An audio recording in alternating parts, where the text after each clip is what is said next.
Sejam bem-vindos, amantes da ornitologia.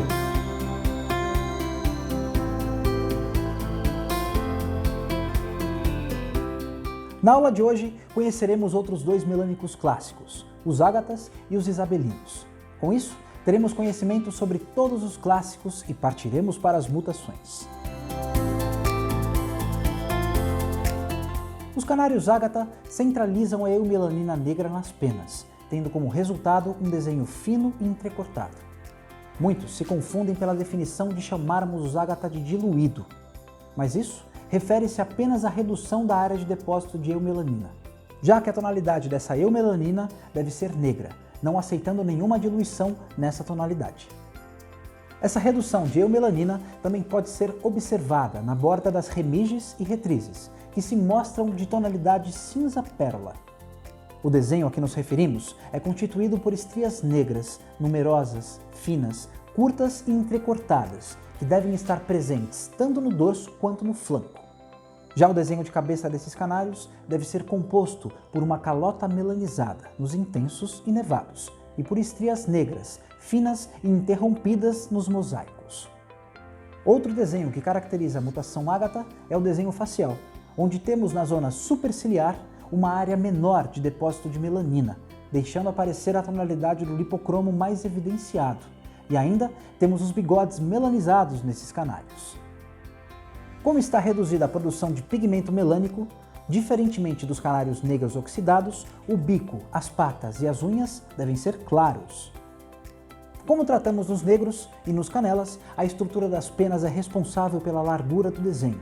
Sendo assim, os mosaicos têm o desenho mais largo que os nevados e que os intensos. Já os nevados têm o desenho mais largo que os intensos. As características que desejamos nos ágatas que participam de concurso são que eles tenham desenho de dorso e flanco constituídos por estrias numerosas, finas e entrecortadas, com máxima expressão de eumelanina negra. Devem ainda ter a mínima presença de envoltura e de felmelanina para ressaltar o contraste entre a cor de fundo e o desenho.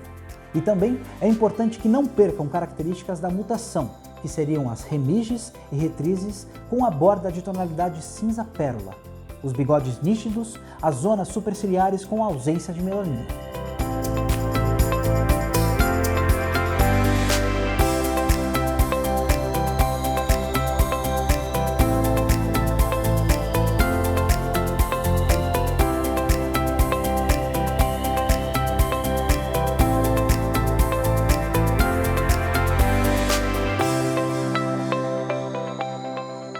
Já os canários ágatas, que devem ser evitados, são os que têm um desenho largo, apresentem envoltura ou felmelanina, ou ainda, os que tenham a tonalidade da eumelanina que não seja negra.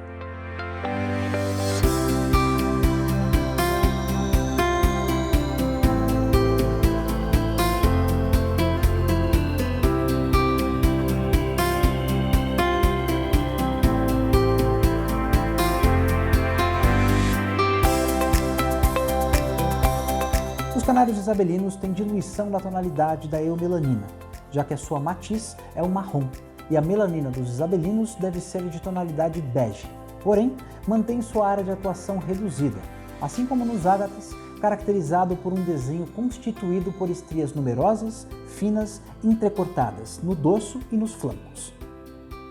Já o desenho de cabeça é semelhante ao dos ágatas, porém menos visível, devido à cor da melanina não permitir maior contraste entre o desenho e o lipocromo. O bico, as patas e as unhas dos isabelinos também são claros. Assim como nos demais melânicos clássicos, por uma questão de estrutura da pena, o desenho do mosaico é mais largo do que o do nevado e o do intenso, e o do nevado é mais largo do que o do intenso. As características que desejamos nesses canários para concurso são o desenho nítido, estrias numerosas, finas e interrompidas com a tonalidade bege, distribuído sobre o dorso, flancos e cabeça. É importante que tenham a mínima envoltura e a ausência da felmelanina, a fim de aumentar o contraste. Cabe ainda ressaltar que, apesar de ser um canário diluído, não devemos dar preferência para os mais diluídos, já que a tonalidade bege clara desvaloriza a avaliação do canário. Como existe uma grande variação de tonalidades beges, é necessário que ela esteja no ponto correto. Devemos evitar os canários isabelinos que tenham desenho largo, feomelanina, muita envoltura ou ainda os que tenham a tonalidade marrom escuro.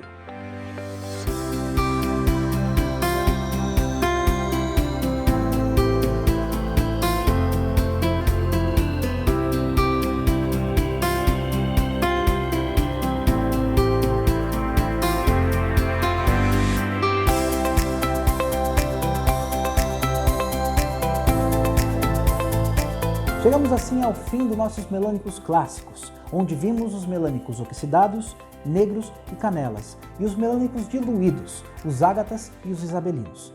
Podemos agora partir para conhecermos as mutações que interferem no tipo. Temos agora 13 peças do nosso quebra-cabeça. Devemos guardar conosco fundamentalmente que os negros e canelas têm desenho largo, contínuo e paralelo. A massa em envoltura, o bico, a pata e as asas melanizados. Enquanto os ágatas e isabelinos têm desenho fino, entrecortado e numeroso. A mínima envoltura, o bico, a pata e as unhas claras. No vasto e complexo mundo da ornitologia, conhecimento nunca é demais. Busque sempre fontes confiáveis de informação e estude sempre. Na nossa próxima aula iremos conhecer duas mutações que atuam sobre a melanina, a mutação pastel e a mutação opalino. Não perca a oportunidade de enriquecer ainda mais seu conhecimento. Vem com a gente nesse voo!